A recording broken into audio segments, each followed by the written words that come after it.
We're going to cover four main aspects of our practice. And it's just going to be sort of a light once over. There's much more to be learned, but this is a good place to start.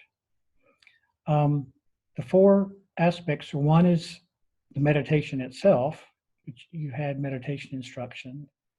The second is the Buddhist precepts. The third is all beings have the Buddha nature. And the fourth is compassion. So I'm going to start at the beginning and first talk a little bit about meditation. You've had meditation instruction, so you've already been given all the secrets. Okay. Our abbess likes to say this is simple but not easy.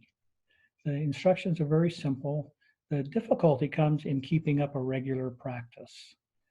Even if it's just a little bit every day, regularity is really essential if you want to derive benefit from the practice.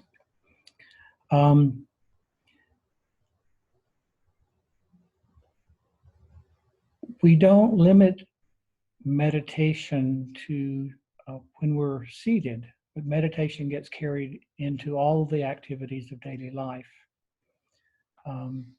We sometimes call this every minute meditation, working meditation, daily life practice.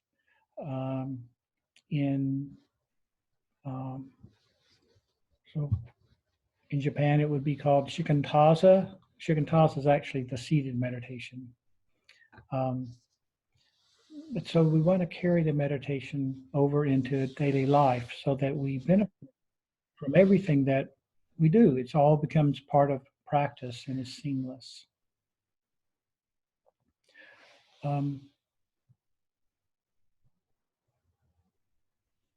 Next, I want to talk a little bit about the Buddhist precepts.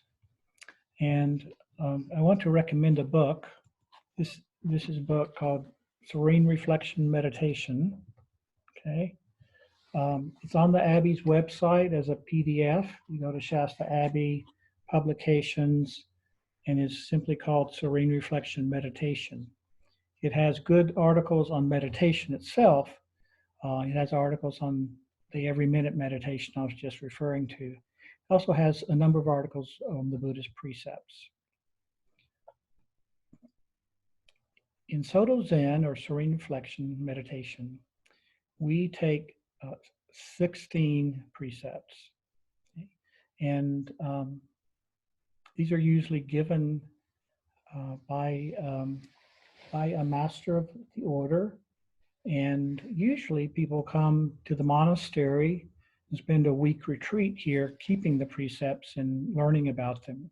We unfortunately had to cancel our, it's called Jukai retreat this year due to the coronavirus, but so we'll see what happens next spring.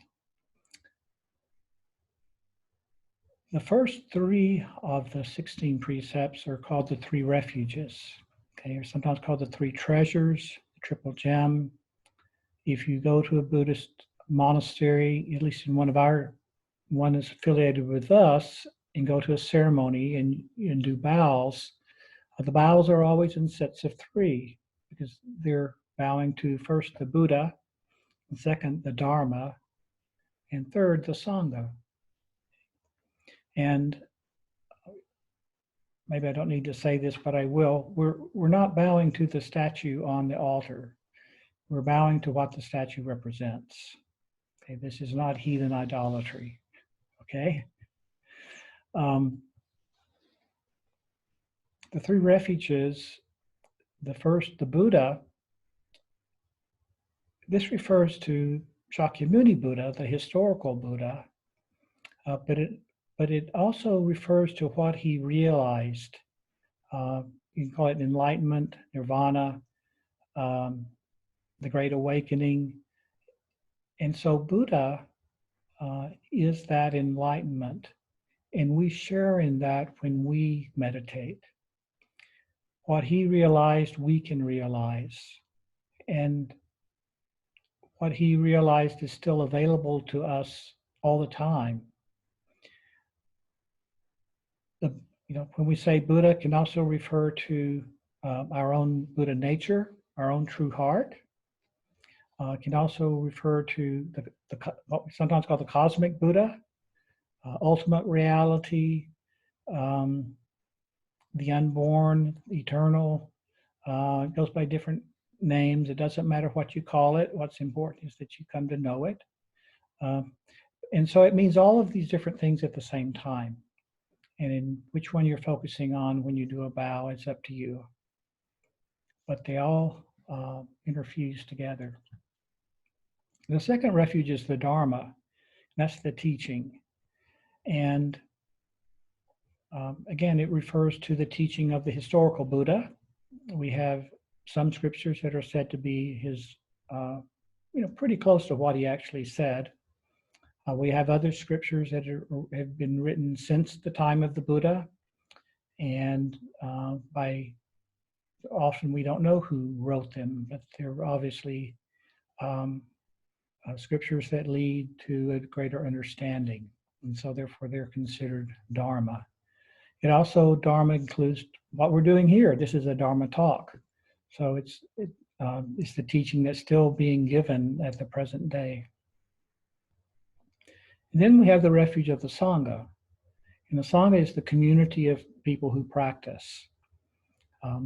Originally, it meant what was called the Arhat Sangha, all of the both monks and lay people who had an understanding, who had realized what the Buddha had. They were called Arahants. And so that was the first Sangha. Then over the course of time, it came just to refer to simply the monastic Sangha, both monks and nuns. And then at least in Zen, over time, it came to include the lay people too. So we end up with what we sometimes call the 4 classes or 4 groups of Buddhists: male and female monks and male and female lay trainees. The 3 refuges work as a tripod or like a 3-legged stool. And it's important that you balance your practice when you take refuge. Most of us find one of those refuges probably to be very easy, and one of the other ones is kind of difficult. That's normal. But if you hear something said and you're really wondering, is that really the Buddhist Dharma?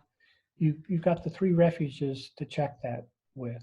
You can check your own heart, the Buddha.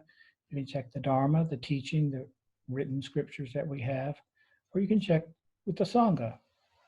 And for something that's really important, it's good to try to do all 3. The next set, or another set of 3 of the 16, are called the 3 pure precepts, or 3 collective precepts.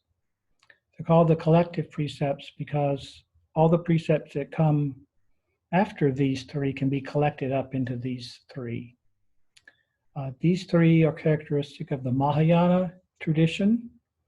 Mahayana is the branch of Buddhism that went from India north into Tibet, and then also into China, and from China to Japan, Korea, Vietnam, and we received it from the Japanese lineage. So that's the branch of Buddhism that we're on, the Mahayana, and it means the great vehicle. Maha means great, and yana means vehicle, the great vehicle. And what characterizes the Mahayana is an emphasis on compassion, which Reverend Valora is going to talk about here in a few minutes. And the emphasis on training for the sake of everyone, not just ourselves. The first of the 3 pure precepts is cease from evil. Refrain from creating harm. Refrain from hurting other people, other beings. Great Master Dogen, who's the founder of our tradition in Japan, says that this is where we start. We have to start with, first we have to refrain from evil. If you don't like the word evil, you can use the word harm. It's that which creates suffering. That's what we mean by evil. So first we start there. And then the second of the 3 pure precepts is do only good. One wants to do what's appropriate for a given situation. We don't give people a little rule book that you can kind of look up, this is right and this is wrong. Okay, you have to listen to your own heart and develop your own understanding. And the word appropriate, when I first started practicing, that helped me a lot because I was coming out of a Christian tradition that had very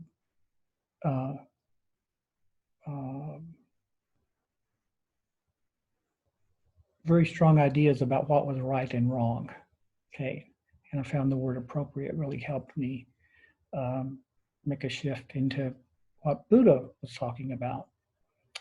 Then the third of the 3 refuges, 3 pure precepts, is do good for others.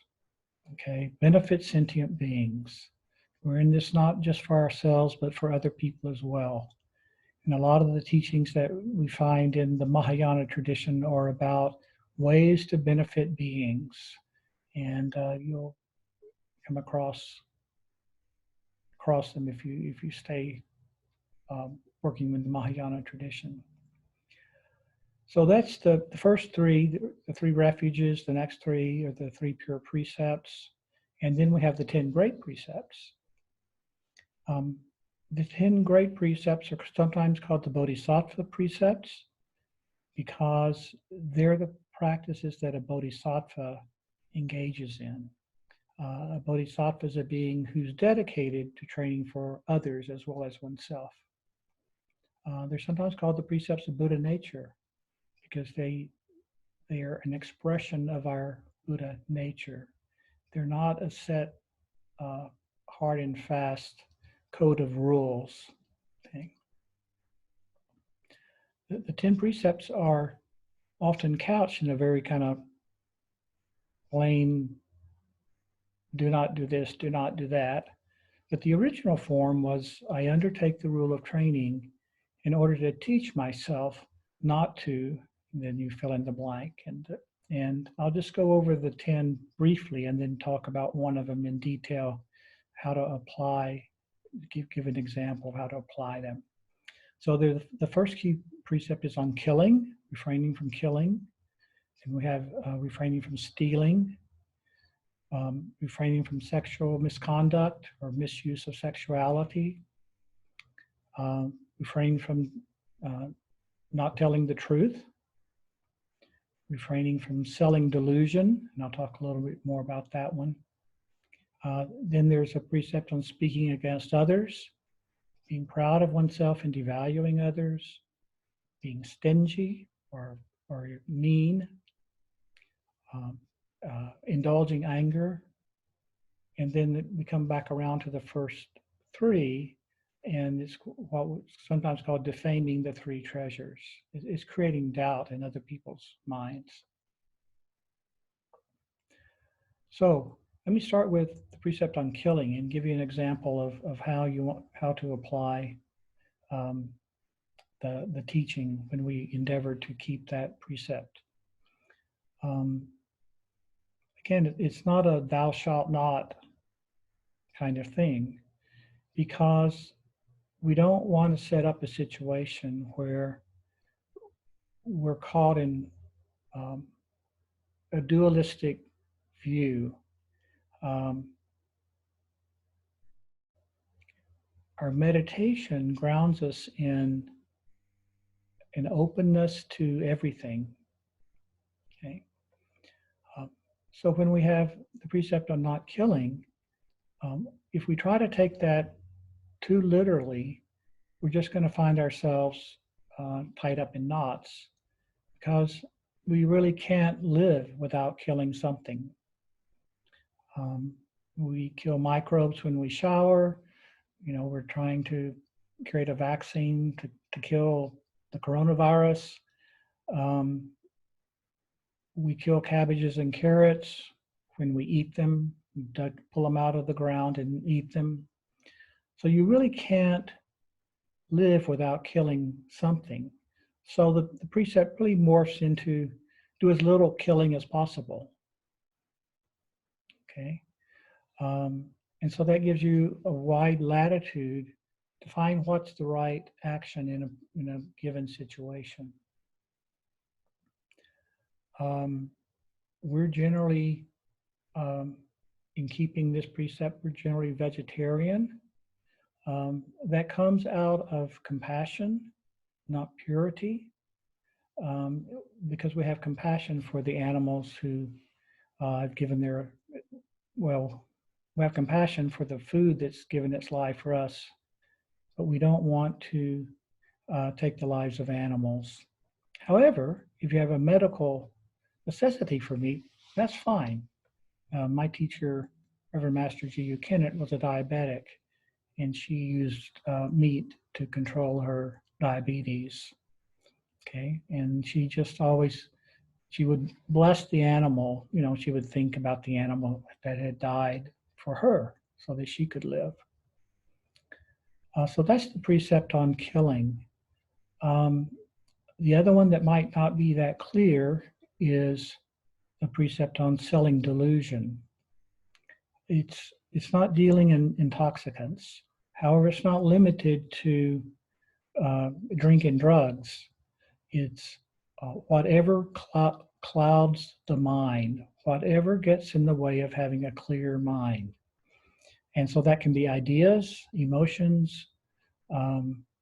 Hitler was the great peddler of delusion because he convinced all these people to engage in harm. Okay? He was selling delusion.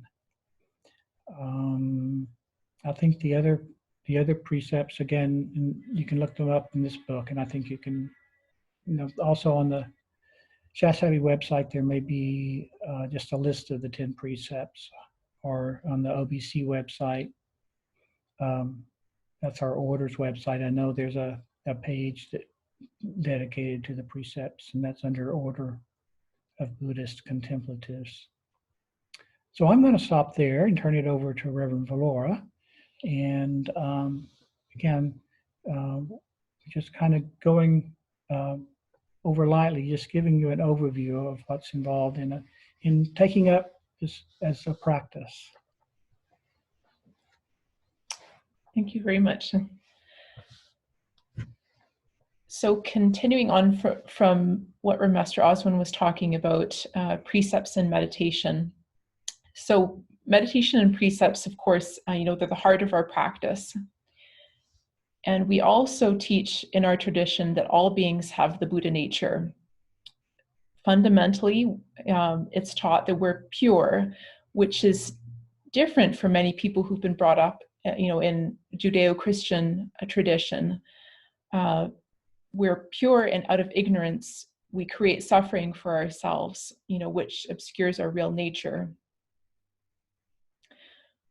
When I say that we're fundamentally pure and that we have the Buddha nature, what I mean is that all beings, regardless of what we've done in the past or how we've judged ourselves, are part of something greater. Buddha nature, the unborn, that which is greater than ourselves, whatever term you want to use for it. And really, there's actually nothing we can do to separate ourselves from that. Nothing that we have done is so terrible to cause a schism. I think that, this teaching that all beings have the Buddha nature can feel like a bit of a foreign concept when we first come to the practice. So I think about it in terms of, how can we put this teaching into practice in our everyday lives? So for me, in my own practice, this recognition of Buddha nature within myself and within all things manifests in many ways throughout the day.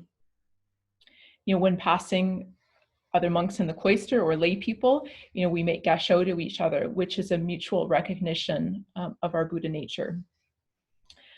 Outside the meditation hall, I try to put my slippers straight and neat on the shoe rack. This is, out of respect for them, but also so that other people don't trip on them. So I'm grateful for having those slippers, and I'm also thinking about other people.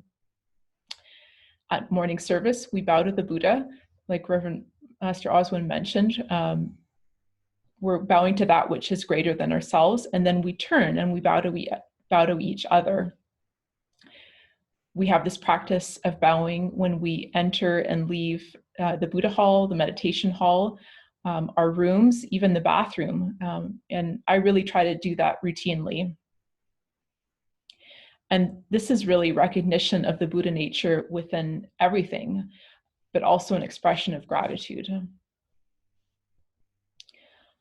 I think a large part of putting this teaching into practice is just in the doing of everyday life. We learn to treat everything with respect and reverence in our daily practice, and it doesn't always feel like respect and reverence. In the kitchen, sometimes inevitably we come across rotting food. This happened to me a couple days ago, where I opened the box of lemons and there were 4 fuzzy gray lemons in the box. So I tried to, apply this care and respect to the lemons by removing, the ones that were really bad, and then also taking the other ones out that had been touched by the mold so that I could wash them and then put them back into the box, and so that we could save them, composting the ones we couldn't use. And for me, this was just really, this was just about doing the very best I could in that situation. Learning to treat everything with care and respect includes, as much as I can, carefully catching insects, scorpions, which I've had in my room, frogs. I've even had frogs in my room, when they find their way in. Catching earwigs and other insects when they pop out of the fruit, and taking them outside. And I see how, when I'm catching these things, especially in my room, if I'm in a hurry, it's really easy to accidentally injure, one of the carpenter ants, or rip off a wing of, some poor insect. So I really try to take the time that I need to be careful, because I know how terrible I feel when I accidentally injure a creature, or sometimes kill them by accident. As the monastery cook, this means for me treating the food, the dishes, the donations, and of course the people with care and respect as much as I can. And when I do something unskillfully or make a mistake, I try to see how I could do better next time and make amends where needed. So the fourth and last aspect of the Serene Reflection meditation tradition I wanted to talk a little bit about is awakening the heart of compassion and expressing it through selfless activity. And it's interesting, this fourth aspect is so closely intertwined with all the other 3. It's actually kind of difficult to talk about it in isolation, without touching on the other principles. So I wanted to say first that compassion, it doesn't mean feeling sorry for oneself or for other people, but rather it's loving kindness that arises naturally out of meditation. And that being said, compassion is fundamentally a practice. The seed of compassion blossoms and bears fruit in the practicing of it. This is how we come to understand that teaching for ourselves. I think for many people, when we begin this practice, to meditate and apply the precepts, all we can see is the mistakes that we've made. And then, there's this self-judgment that comes along with it. The deeper we dig, the more it becomes apparent, the ways that we might have hurt ourselves or others, and maybe the myriad ways we learn to cope. So maybe it was a glass of wine or 2 or 3, or binging on Netflix or food or shopping, books, the internet, anything really that keeps us far away from the pain that's there.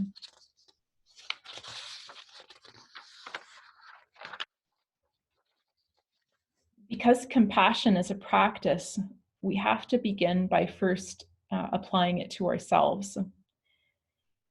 Because when we're critical and judgmental of ourselves, we tend to be critical and judgmental of others. I can say that when I began to practice, I was actually quite terrified that people were judging me, convinced that others could see, what a terrible person I was. What I realized very quickly, though, was that it was me that was my greatest critic, my harshest critic. And, this acts of judgment that was constantly being applied to myself was with my own hand. I knew that I had to do something different in my life to stop creating so much suffering for myself. What I was doing was seeing areas for growth and judging myself for these, judging myself for not being perfect. So when we apply compassion to ourselves, part of this practice is letting go of self-judgment every time it arises, or trying to let go of it. Just as we would sit with difficult emotions in meditation when they arise, we try to apply the same mind of meditation to the arising of judgment of ourselves and others. This is just part of what our brain does. It likes to come up with things. When compassion for ourselves is at a low ebb, sometimes I just have to think to myself, would I be so critical of a friend if she or he, were going through the same thing as I am? Or would I be open and understanding, refraining from judgment? And, it's always the latter. And that helps, to give me some perspective. Seeing the error is not the problem. It's the second aspect, the judgment, that hinders the compassion.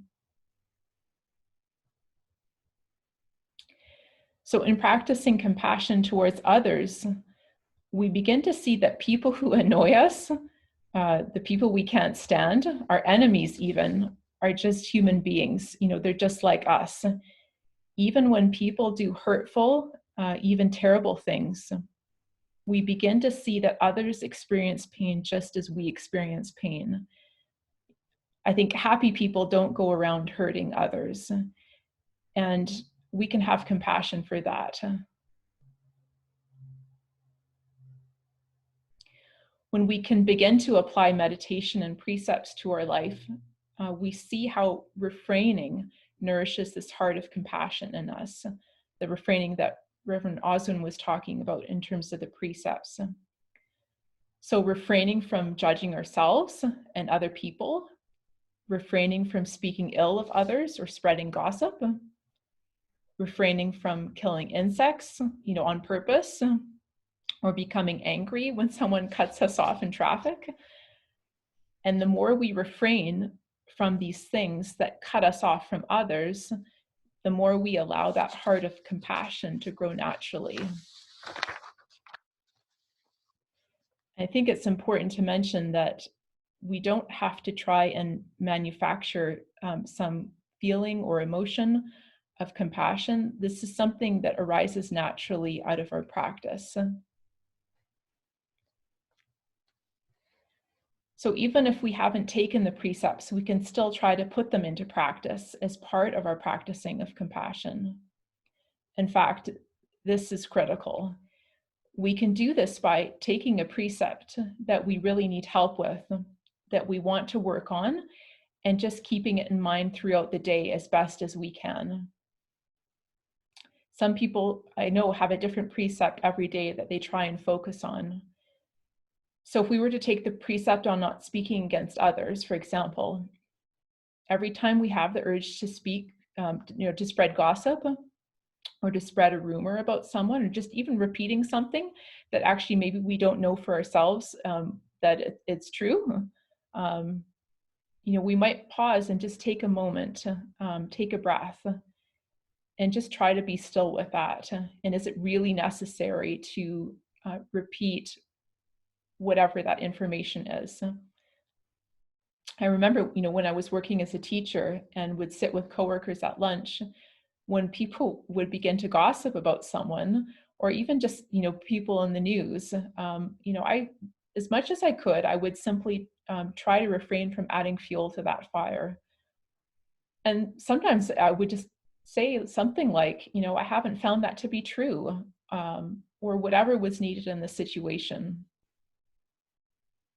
I think if we want to make the precepts our blood and bones, and if we want compassion to be a part of our practice, we can look for small ways of reminding ourselves throughout the day.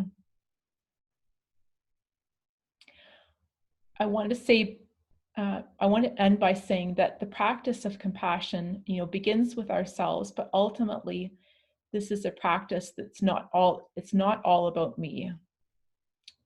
We've been fed this idea in our society that, we have to have the newest gadget, the newest thing, the nice car in the house, the perfect job, all the best things for ourselves, often at the expense of others.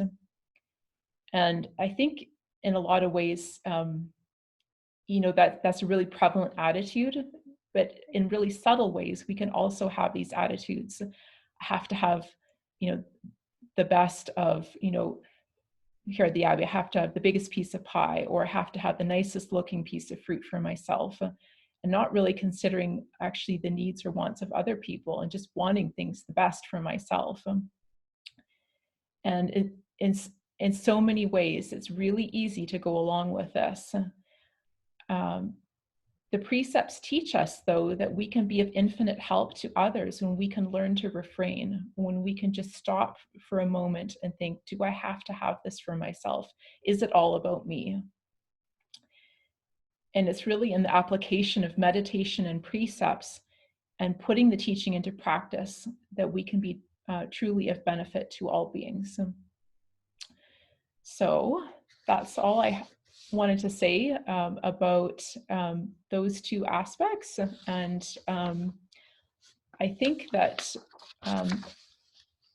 did you have anything to say, Master Oswin, about that before we? Well, just one thing about compassion. If you look at the derivation of the word compassion, it's suffering, means suffering with.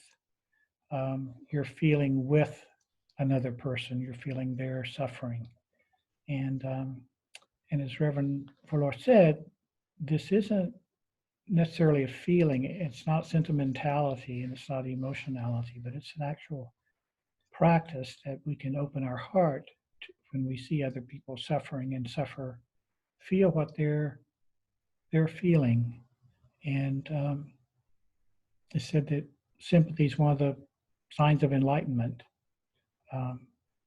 So compassion is one of the fundamental ways that we open our hearts to that which is greater than ourselves.